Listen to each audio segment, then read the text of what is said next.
The sky cracked with thunder, and rain fell hard across the rocky cliffs. Logan tightened the straps on his backpack and kept walking. His boots slipped on wet stone, but he didn't stop. He had to get to the old outpost before dark. They said it was abandoned. But Logan had seen smoke rising from that area last night. He wasn't a soldier anymore. Not since the war ended 3 months ago.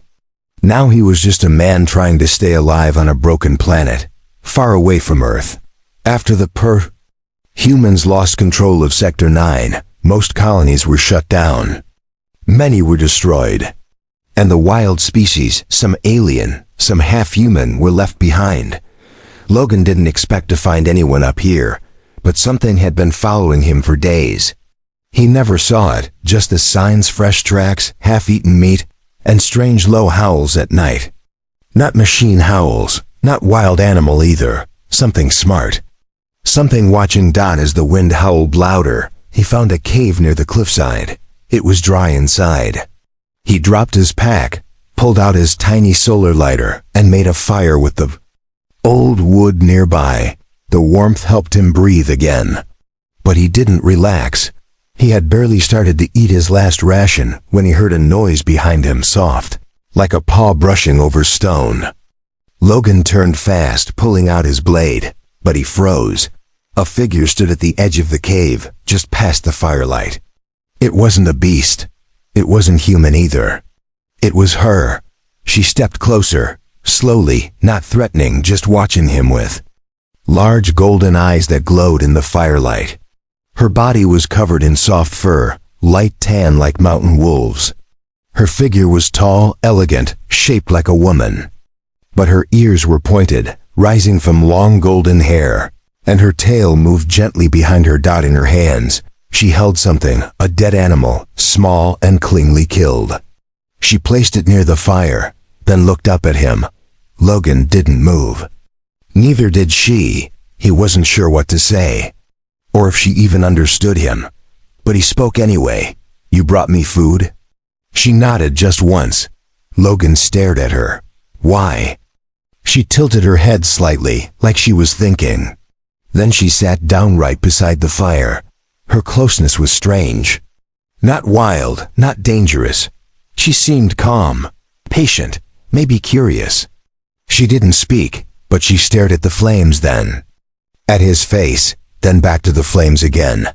Logan sat across from her, still unsure if this was a trap. But the storm outside was strong, and she had shown no signs of attack. He skinned the animal and placed it over the fire. She watched everything. He did, as if learning. Minutes passed in silence. When the meat was ready, he tore it in half and offered her a piece. She took it carefully, brushing his fingers with hers. Her hands were warm. Not Claw's hands. She ate slowly, with small bites, still watching him. Finally Logan asked, "You live here?" She looked toward the cliffs, then gave a quiet nod. "You followed me." This time she didn't answer. Her eyes dropped to the fire, and for a moment, she looked almost shy. Logan leaned forward. "Why follow me?" She looked up again. Then she reached out slowly. Her hand touched his chest, where his shirt was torn. Her fingers traced the scar near his collarbone. A wound from the last battle. Her eyes softened. Then she said her first word, in a voice so quiet it was almost lost in the rain outside. "Hunter." Logan blinked. "I'm not hunting you." She pointed to the wound again. "Hurt?" "Yeah, I was." She seemed to understand. Then she pointed to herself and said another word. "Jera." That was her name. Logan hesitated, then nodded. "Logan," she smiled. He didn't know what she was. Some mix of alien DNA and something older. Maybe bred for war, maybe escaped from a lab, maybe born here in the wild. But she didn't seem like a monster. She seemed alone. The fire crackled. Between them, suddenly, a sound came from outside the cave, a sharp cry, not human. Logan grabbed his blade, but Jera stood first. Her eyes went cold, her ears twitching. She looked at Logan once and said one word with force, "Stay." Then she ran toward the entrance, disappearing into the rain and lightning. Logan stood there, heart racing. He wanted to follow, but something in her voice made him stay. The firelight danced. The cave was quiet again. He waited. Minutes passed. Then just as the fire began to die, she returned. Wet, breathing hard and holding something. She dropped a bloody claw at his feet. It wasn't hers. Then, without a word, she sat beside him again, closer this time. Asterisk. The rain kept falling through the night, and thunder rolled far across the mountains. Logan sat beside the fire, staring at the strange claw Jera had dropped. It was long, black and sharp, far too big to come from a normal animal. He looked at her. She was breathing hard, soaked from the storm, but her golden eyes still burned bright in the firelight. She didn't look scared. She looked like a protector. Was something out there? He asked softly. She nodded once, then pulled her wet fur close around her body. She didn't speak more, but her actions were clear. Whatever was near the cave, she had chased it off. Logan placed a small blanket over her shoulders. She didn't stop him. In fact, she leaned slightly toward him. For someone who seemed wild, she was calm around him. Too calm, like she knew him already. He watched her carefully. Why do you keep helping me? She tilted her head again, then reached into the belt at her side. Slowly, she pulled out something, an old military patch. Human, faded and torn, but clearly from Earth's Colonial Guard. Logan's old unit. His eyes widened. Where did you get that? She didn't answer with words. Instead, she placed it gently in his hand. Then with her soft voice, she whispered, "Mate." Logan blinked. What? She touched her chest, then his. "Mate," she repeated. Wasn't sure what to say. Was this a misunderstanding? A translation error? Or did she really believe they were meant for something more? Jera looked down then, almost nervous, her hand still near his. Logan sighed and rubbed his face. This is crazy, he muttered to himself. She heard him. Her ears twitched. She stood up slowly, like she was about to leave. But Logan reached out and gently grabbed her wrist. No, I didn't mean that. I'm just confused. She looked into his eyes again, but this time her expression had changed. It wasn't just curiosity, it was pain. She had risked her safety. To feed him, to protect him. Now she feared rejection. Logan took a deep breath. You helped me. You saved me. That means something. Her ears lifted again. But I don't understand your world. Or your people, or you. Jera moved closer to the fire and sat across from him again. Slowly, she pointed to herself and began drawing lines in the dirt. 3 circles. One was alone. One was crossed out. The last had 2 dots inside it. She pointed to the lone circle. Jera, then the crossed one, clan, then the 3rd. She tapped it twice. Mate. Logan stared at the drawing. You were exiled? He asked. She nodded. Because you wanted me? She didn't answer. But she didn't deny it either. Sat back, heart pounding. It wasn't just a wild alien girl showing kindness. It was something deeper. Jera had made a choice. And it had cost her everything. Suddenly, a sound came from deep in the mountains. A long howl, low and broken, followed by several short growls. Jera's eyes snapped toward the cave entrance. She stood quickly and grabbed her curved hunting blade. Logan rose too. What is it now? She looked at him, then made a fast motion with her hands, 3 fingers, tapping the ground, then drawing a large X. Scouts, he guessed. She nodded. Enemies. Maybe from her old clan. Maybe worse. She turned to him and touched his shoulder. No fire, she whispered. Logan stomped the flames out with a cloth. The cave went dark. Only the soft blue glow of the storm clouds lit the air from outside. Jera crouched near the entrance, her body almost blending into the stone. She moved. Like a hunter, silent, focused. Logan stayed low, pulling his old knife from his boot. His hands were shaking, but he kept his eyes sharp. The howling came again. Closer, then a voice deep, rough and alien echoed through the storm. It wasn't Jera's language. It was something crueler. A hunting tongue. Jera flinched. "Do you know them?" Logan whispered. She nodded once. "Will they hurt you?" She didn't answer, but her hand reached for his. Held it tightly. Then she leaned close and whispered in his ear, "If they find you, they take." Logan's blood ran cold. She wasn't the one in danger. He was, and she had chosen to stay anyway. They waited in silence. Outside, footsteps moved across the stones. Voices spoke low and sharp. But none entered the cave. After long minutes, the sound drifted away again. Lost in the storm, Jera didn't move until the wind settled.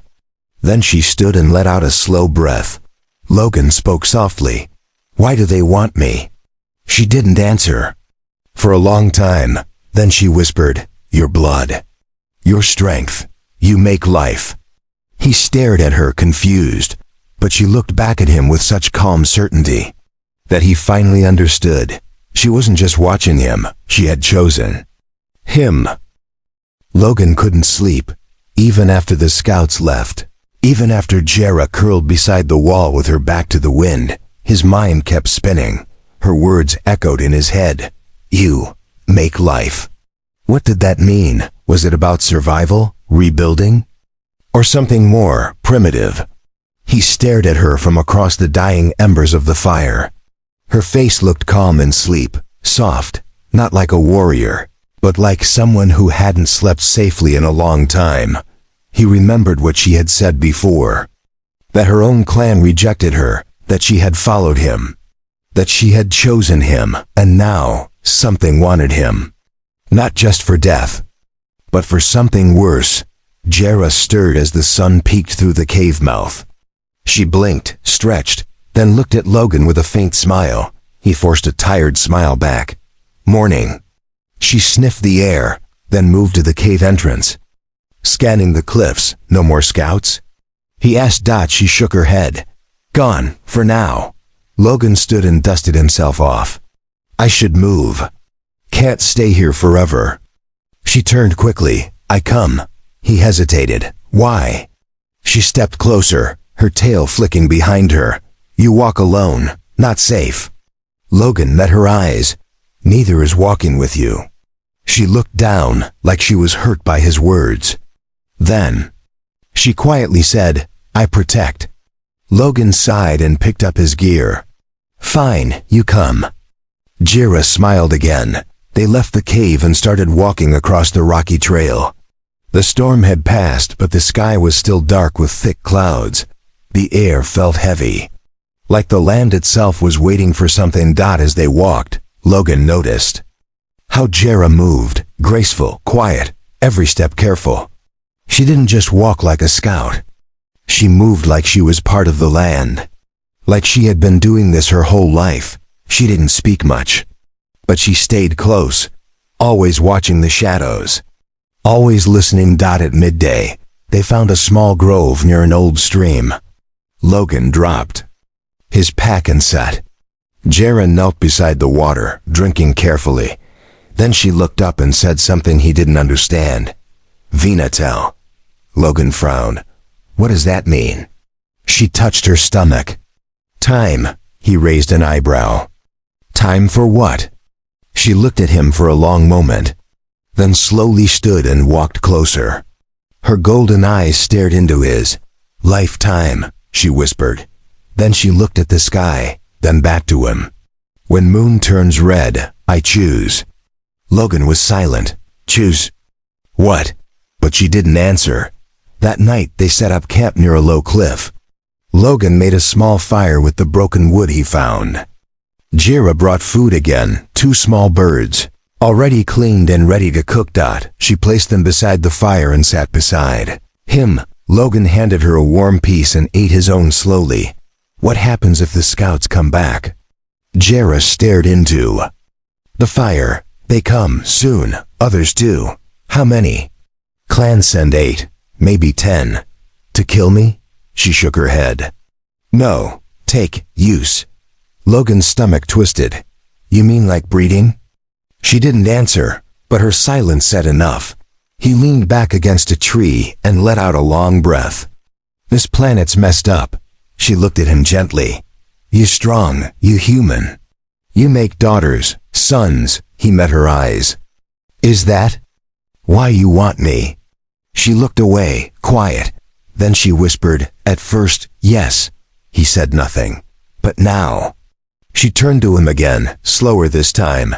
Now I stay for more. He nodded slowly. And what if I don't want to be used? Jera's voice turned soft. Then I wait. I protect. I not take. I choose you. But I not force.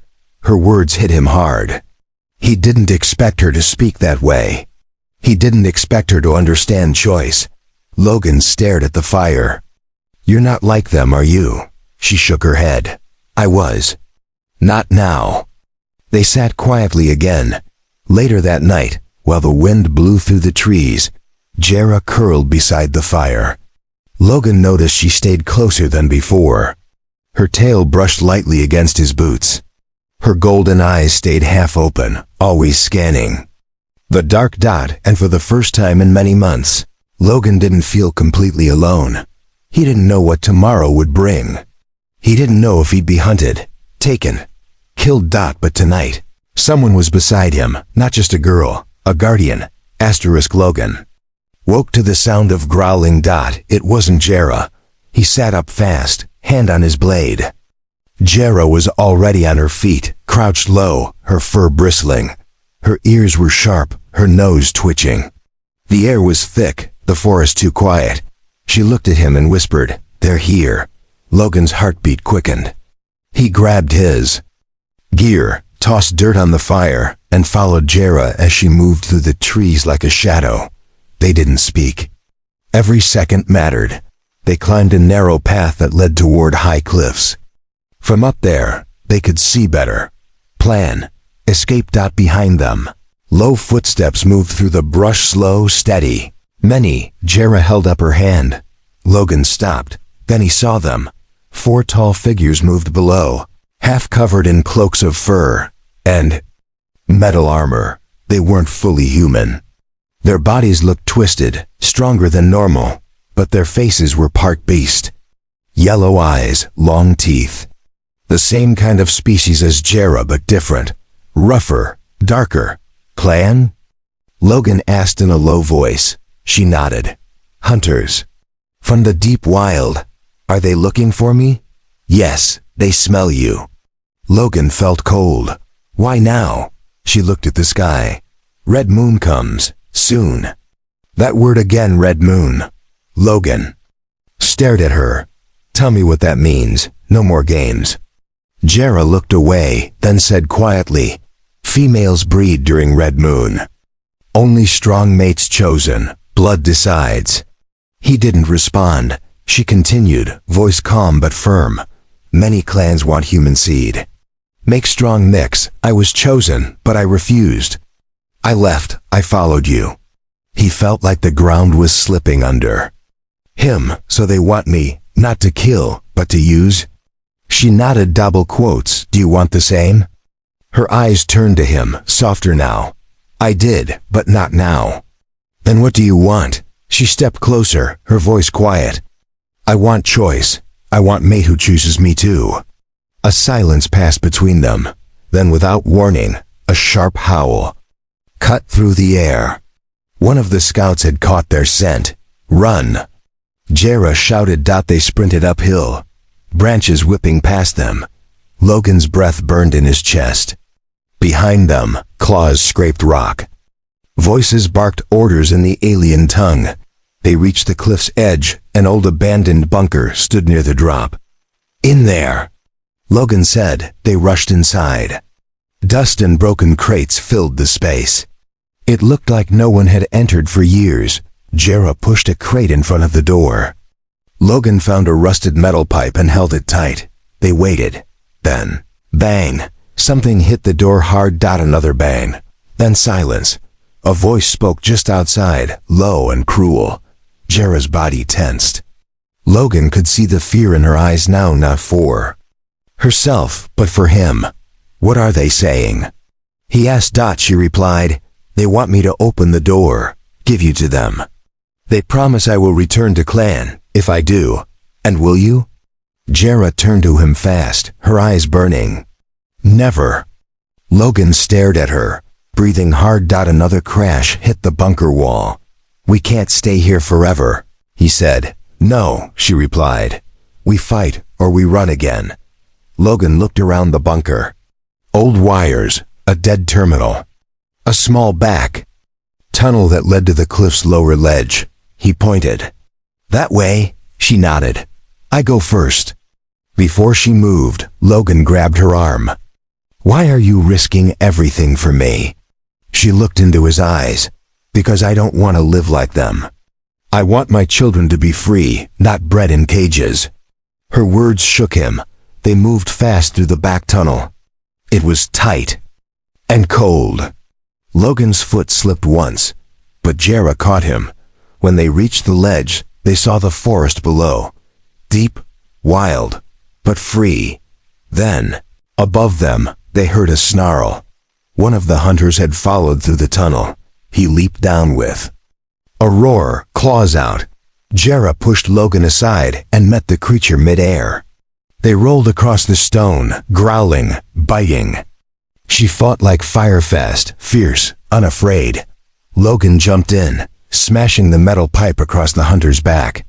It didn't kill him, but it gave Jera the opening she needed. With a sharp strike, she sank her claws into the enemy's throat. It went still. Jera stood over the body, blood on her arms, breathing hard. Then she turned to Logan and whispered, "More will come." Logan looked at her, this wild, strong, beautiful creature who had just saved his life again. He reached out and gently touched her cheek. "Then we fight them together." She leaned into his touch, her voice soft now. "When the red moon rises, I will still choose you." Logan and Jera moved through the forest as fast as they could. The dead hunter's body was behind them now, but they both knew it wasn't over. If one had found the tunnel, more would follow. The red moon was close. Time was running out. Jera led the way through a hidden trail, one she said only outcasts knew. It was rough, full of rocks and low vines, but quiet. Safe for now. Logan's legs hurt. His arms were sore. But he didn't stop. Not with her beside him. Not when he had seen her fight like that. She had bled for him. She had chosen him. They stopped to rest beneath a stone arch where glowing vines lit the darkness. Jera didn't speak. She knelt beside a small plant and crushed its leaves in her hand. The scent was strong and strange. "What is that?" Logan asked. She rubbed the oil into her arms and neck. "Mask scent. Hide from hunters." He nodded and did the same. It burned slightly, but it worked. The wind shifted. The trail behind them faded. Logan sat down beside her. "How long until moonrise?" Jera looked at the sky. "One day, maybe less." He nodded. "And after that?" She didn't answer right away. Then she said, "If I do not mate before the red moon ends, I lose the right. The others will take me by force. I will be nothing." He looked at her, surprised by the pain in her voice. "I thought you were strong," he said. "I am," she replied. "But strength means little in my world without bloodline. I broke the law by choosing freely. I will be hunted forever." Logan's voice dropped. "Then why not give up? Why not go back to them?" She turned to him. "Because I want my life to be mine, not their choice, not the clan's." Silence grew between them. Then she asked softly, "Do you still fear me?" He looked at her face, the wild hair, the golden eyes, the way her voice trembled even though her body didn't. "No," he said. "I don't." Jera moved a little closer. Her hand brushed his. "Then why do you stay quiet?" Logan swallowed hard. "Because this is more than I understand. You're not just a girl. You're Everything I don't know. But you've saved me. Protected me. Shared food. Slept beside me. Fought beside me. She nodded once. Back home, Logan continued. They'd say that means something. She whispered, it means bond. Logan gave a tired smile. Yeah, maybe it does. They sat together, shoulders touching, under the glowing vines. Jera rested her head against his arm. Her fur was warm, soft. Her breathing was slow and steady. He didn't push her away. The next morning, they walked again, this time toward the hills. Jera knew a place she called the Sky Ring. It was sacred. Ground, and the only place her kind could claim a mate under the red moon without challenge. If we reach it, she said, they cannot take you from me. Logan nodded. Then we go. But the path was an empty dot near the final ridge. They heard movement, heavy, fast. Jera froze. Not hunters, she said. Then who? She sniffed the air, then went pale. Warlord. Logan's hands clenched. What kind of warlord? She whispered, the one who claimed me before. He wants my bloodline, my future children. If he sees you, what? He will kill you. The trees parted, and there he stood, massive, taller than any hunter, covered in thick silver gray. Fur and black armor, with red war paint across his face. His eyes burned with power. Jera stepped in front of Logan. The warlord growled, then spoke in the ancient tongue. Jera answered calmly, but firm. Logan couldn't understand the words, but he understood the tone. The warlord roared, then pointed. At Logan, Jera shouted back. The warlord lifted his axe. Logan pulled his knife, but Jera stepped forward fast. She shouted one word, loud and clear. Mine! The warlord froze, then slowly he lowered his axe. His eyes locked on Logan's. He growled something low and sharp, then walked away, into the trees. Jera stood still for a long time, her body shaking. Logan stepped beside her. What just happened? I claimed you, fully. He cannot take you now. Unless I fall. Logan looked into her eyes. You keep protecting me, he said. But maybe it's time I protect you too. She smiled, soft and full of something deeper than gratitude. The red moon rises tonight, she whispered. One more night. Then everything changes. Asterisk. The sky turned dark purple as the red moon slowly rose. Logan and Jera stood near the edge of the high ridge. Below them, the forest stretched wide, glowing faintly in the moonlight. The air was still, but heavy with tension, like the whole world was holding its breath. They had made it to the sky ring. It was a natural circle of standing stones, older than any human map. No walls, no guards. Just the rules of her kind sacred law that even the strongest clans would not break. If she claimed a mate here during Red Moon, it was final. No one could take her by force after that. But it also meant they were out in the open. Exposed. Logan stood close beside her, blade at his side. Are you sure this will stop them? Jera nodded. They cannot break Sky Ring law. Not here, not now. He looked at the stones glowing red in the moonlight. What happens if we don't do it? She looked at him, voice soft. Then they come. They take. My life becomes theirs, and yours. She didn't finish. He already knew. Jera stepped forward, her golden eyes shining with a mix of fear and hope. I ask you one time only, she said gently. Do you accept me willingly, freely, not as a thing, but as your mate? Logan looked at her. Not just at her wild fur, or glowing eyes, or alien features. He looked at the woman who had watched over him. Who had fed him, fought for him, who had chosen him again and again when she didn't have to. He stepped forward. I accept you, Jera, not because I'm forced, because I want to. She gasped softly. Logan reached out and took her hands. Whatever happens after this, I stand with you. She leaned her head against his chest. Then it is done. The red moon glowed brighter. A strange warm light filled the stone circle. The ancient laws accepted the bond. Jera's body glowed softly for a moment. Her tribe's mark faded from her shoulder, replaced by a new one. A sign of her freedom. Of her own choice. But peace didn't last. A deep growl echoed from the trees. Logan turned fast. Figures moved. In the dark, more hunters, at least 6, Jera's ears twitched. They waited, now they come. But we're inside the ring, Logan said. They can't take me, she replied. But they will try to kill you. Logan raised his blade. Let them try. The first attacker lunged, but Jera was faster. She tore through the enemy with powerful claws, moving like fire and shadow. Logan fought beside her, swinging his blade, keeping the hunters back. Blood hit the stones. Shouts echoed through the forest, but one by one, the attackers fell.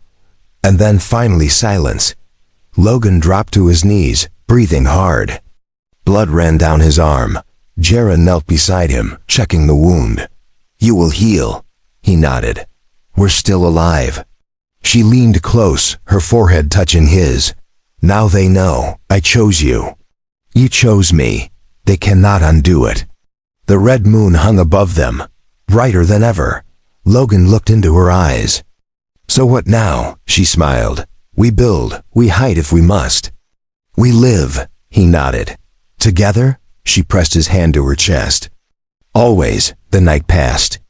No more hunters came. By dawn, Logan and Jera stood alone in the sky ring. Their wounds would heal. The clan's war would fade. And from that day forward, their bond born of fire, blood, and choice would not be broken. They were no longer hunter and stranger. They were mates.